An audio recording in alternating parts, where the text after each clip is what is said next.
जिस हुसैन के नाना की यह तालीम थी कि घर वालों के रोने से मैयत को तकलीफ होती है, आज उस हुसैन रजी अल्लाह अन्हु के गम के नाम पे क्या क्या हो रहा है।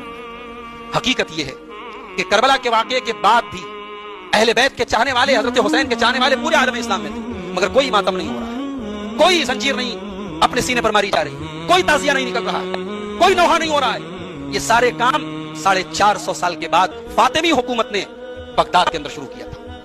बगदाद के अंदर 450 करबला के वाकये के 450 साल के बाद शिया और राफिजी मसलक के लोगों ने बाकायदा 10 मुहर्रम को जुलूस निकाला और बाकायदा दरवाजों पे हजरत अबू बकर, उमर और उस्मान और आयशा के नाम पर लानत लिखवाई और इस तरीके की हरकतें वहां से शुरू हुई।